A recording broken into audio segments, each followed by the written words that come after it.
Welcome to the final part of our Kashmir trip. ഈ ദിവസം നമ്മൾ ലക്ഷ്യം വെച്ചത് സോൻമർഗിൽ പോകാന്നുള്ളതായിരുന്നു. കാശ്മീർ പോകുമ്പോൾ ആരും മിസ് ചെയ്യാത്തൊരു സംഭവമാണ് മൂൺലൈറ്റ് എന്ന് പറഞ്ഞ ഷോപ്പിൽ കിട്ടുന്ന ഈ ഒരു വാൾനട്ട് ഫട്ട്. സോ നിങ്ങൾ പോകുന്നുണ്ടെങ്കിൽ എന്തായാലും ട്രൈ. യാത്ര ബൈക്കിലായതുകൊണ്ട് തന്നെ നല്ല രീതിയിലുള്ള തണുപ്പ് കാരണം എനിക്ക് ഒരുപാട് ബുദ്ധിമുട്ടുകളുണ്ടായിരുന്നു. സോ ഇടയ്ക്ക് നിർത്തി നമ്മൾ ഹീറ്റ് ചെയ്യും, ഇതുപോലെ തന്നെ ഒരു കവ അല്ലെങ്കിൽ എന്തെങ്കിലും കഴിക്കും. ആൻഡ് ഫൈനലി നമ്മൾ സോൻമർഗ് എത്തി. നമ്മളെത്തി കുറച്ച് കഴിഞ്ഞപ്പോഴേക്കും സ്നോഫാൾ തുടങ്ങി. ഗൈസ്, ഈ ഒരു എക്സ്പീരിയൻസ് വാസ് എന്താ പറയേണ്ടതെന്ന് പോലും അറിയില്ല, അത്രയും ബ്യൂട്ടിഫുൾ ആണ്. ബൈക്കിൽ യാത്ര ചെയ്യുന്ന സമയത്ത് ഒരുപാട് ബുദ്ധിമുട്ടുകൾ ഉണ്ടെങ്കിലും ഇപ്പോൾ ആലോചിക്കുമ്പോൾ എന്തൊരു രസമറിയോ ആ ഒരു മെമ്മറീസ് ഒക്കെ. സോനമർഗ് പോയി വന്ന് നെക്സ്റ്റ് ഡേ നമ്മൾ ചെക്ക്ഔട്ട് ചെയ്യാണ്. ഇതാണ് നമ്മൾ നിന്ന ഹോട്ടൽ. ആളുകൾ നല്ല അടിപൊളിയായിരുന്നു. സോ നെക്സ്റ്റ് നമ്മൾ ചെക്ക് ഇൻ ചെയ്തത് ഈ ഒരു ഹോട്ടലാണ്. ഇത് നമുക്ക് സെറ്റ് ചെയ്ത് തന്നിട്ടുള്ളത് ഇൻസ്റ്റാഗ്രാമിലുള്ള അഡ്വഞ്ചർ വോയ്സ് എന്ന് പറഞ്ഞൊരു പേജിൽ നിന്നായിരുന്നു. നിങ്ങൾക്ക് കാശ്മീർ മണാലി പാക്കേജസ് ഒക്കെ വേണമെങ്കിൽ കോൺടാക്ട് ചെയ്യാം. ഈ ഒരു റൂം കംപ്ലീറ്റ്ലി ഒരു സ്ട്രെസ് റിലീഫ് ആയിരുന്നു. കാരണം ഇവിടെ നമുക്ക് ഹീറ്റർ ഒക്കെ അവൈലബിൾ ആയിരുന്നു. ഇപ്പം നിങ്ങൾ കരുതും ഹീറ്റർ അവൈലബിൾ ആയതാണോ ഇത്ര വലിയ സംഭവം? അല്ല, ഇവിടെ എത്തിക്കഴിഞ്ഞാൽ എ സിനേക്കാളും കൂടുതൽ നമ്മൾ ഓപ്റ്റ് ചെയ്യൽ ഹീറ്ററാണ്. കാരണം അത്രയും തണുപ്പാണ്, നമുക്ക് റെസിസ്റ്റ് ചെയ്യാൻ പറ്റുന്നതിനേക്കാൾ. സോ ആ ഒരു ടൈമിൽ it was like heaven. So നമ്മൾ ഡിന്നർ കഴിക്കാൻ പോയി. അത്യാവശ്യം നല്ല ഫുഡായിരുന്നു. എൻ്റെ ഫേവറേറ്റ്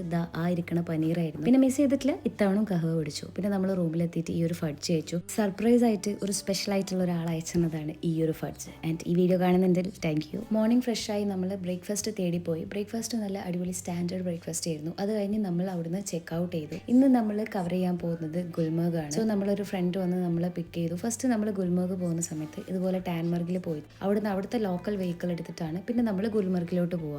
റോഡ്സ് എല്ലാം നല്ല സ്ലിപ്പറി ആയതുകൊണ്ട് അവിടുത്തെ ലോക്കൽ വെഹിക്കിൾസ് മാത്രമേ അങ്ങോട്ട് കടത്തി വിടുള്ളൂ. സോ നമ്മൾ ശ്രീനഗർ എന്നല്ലേ വന്നേ, സോ അത് കാരണം നമ്മളെ കടത്തി വിട്ടില്ല. ഞങ്ങൾ എവിടെ പോയാലും ഇങ്ങനെയെന്ന് പറഞ്ഞ പോലെ നല്ല ഹെവി സ്നോഫോൾ ഒക്കെ നമ്മൾ എക്സ്പീരിയൻസ് ചെയ്തു. പക്ഷേ കുറച്ച് കൂടിപ്പോയി. എന്തൊക്കെ നടന്നാലും നമുക്ക് ഫുഡ് സ്കിപ്പ് ചെയ്യാൻ പറ്റില്ലോ. അതിൻ്റെ ഇടയിൽ കയറി ഫുഡ് അടിച്ചു. പിന്നെ കേബിൾ കാർ ടിക്കറ്റ്സ് നമ്മൾ ഓൺലൈൻ വഴി ബുക്ക് ചെയ്തിട്ടുണ്ട്. ഇവിടെ വന്ന സമയത്ത് സ്നോഫോൾ കാരണം കേബിൾ കാർ സ്റ്റോപ്പായി എന്നൊക്കെ ആരൊക്കെ പറഞ്ഞു. അതാണ് ഞങ്ങൾ ആകെ ബേജാറായി പോയത്. പക്ഷേ ഫൈനലി വി മെയ്ഡ് ഇറ്റ്. ഒരു പ്രശ്നം ഉണ്ടായില്ല. ഗൈസ്, ഈ ഒരു സംഭവം നിങ്ങൾ പോയിട്ട് തന്നെ എക്സ്പീരിയൻസ് ചെയ്യണം. കാരണം ഇത് എത്ര വർണ്ണിച്ചാലും നമുക്ക് വീഡിയോയിൽ വർണ്ണിക്കാൻ പറ്റില്ല. അപ്പോൾ നിങ്ങൾ വിചാരിക്കും പിന്നെ എന്തിനാണ് ഈ വീഡിയോ ചെയ്യുന്നതെന്ന്. നമ്മൾ ചെയ്ത എക്സ്പീരിയൻസും കാര്യങ്ങളാണ് നമ്മൾ ഓരോ വീഡിയോ ആയിട്ട് ഡ്രോപ്പ് ചെയ്യുന്നത്. അത്രയും ഹാപ്പിനെസ്സിൽ ഇത് കണ്ട് ആർക്കെങ്കിലും പോകാൻ തോന്നിക്കഴിഞ്ഞാൽ അടിപൊളിയല്ലേ. ഹോട്ടലിൽ നിന്ന് ചെക്ക് ഔട്ട് ചെയ്ത് ഫുൾ ലഗേജോട്ടാണ് നമ്മൾ ഇറങ്ങിയെന്ന് പറഞ്ഞില്ലേ. സോ നെക്സ്റ്റ് നമ്മൾ ചെക്ക് ഇൻ ചെയ്തത് ഒരു ഹൗസ് ബോട്ടിലായിരുന്നു. ഇത് ഇവിടുത്തെ ഫേമസ് അരീസയാണ്. ഈ ഒരു അരീസ ഇവിടെ ഭയങ്കര ഫേമസ് ആണ്. സോ നെക്സ്റ്റ് ഡേ മോർണിംഗ് നമ്മൾ ചെക്ക് ഔട്ട് ചെയ്തു. ഇന്നാണ് നമുക്ക് ജമ്മുവിലോട്ടുള്ള ബസ്. പക്ഷേ അൺഫോർച്ചുനേറ്റ്ലി അത് ക്യാൻസൽ ആയതുകൊണ്ട് തന്നെ നമ്മൾ ഫസ്റ്റ് ചെക്ക് ഇൻ ചെയ്ത റൂമിൽ പോയി ചെക്ക് ഇൻ ചെയ്തതിന് ശേഷം പോയിട്ട് ഒരു കസ്റ്റർഡ് സാലഡ് അയച്ചു.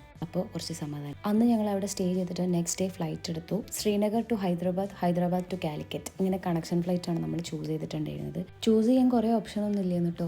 ആകെയുള്ള ഒരു ഓപ്ഷൻ അതായിരുന്നു. അപ്പോൾ അതങ്ങോട്ട് എടുത്തു. നമ്മൾ വേഗം സ്ഥലം കാലിയാക്കി. കാരണം ഇനി നമ്മൾ അവിടെ നിന്ന് കഴിഞ്ഞാൽ നമുക്ക് ഒട്ടും എൻജോയ് ചെയ്യാൻ പറ്റില്ല. കാരണം ഒരു സ്റ്റെക്കായ പോലത്തെ മൈൻഡ്. അതോടുകൂടി നമ്മുടെ കാശ്മീർ ട്രിപ്പ് വ്ലോഗ് ഇവിടെ അവസാനിക്കുന്നു. ഒരുപാട് മെമ്മറീസ് എത്രയോ ചുരുക്കിയിട്ടാണ് നിങ്ങളിലേക്ക് എത്തിച്ചത്. Hope you guys love.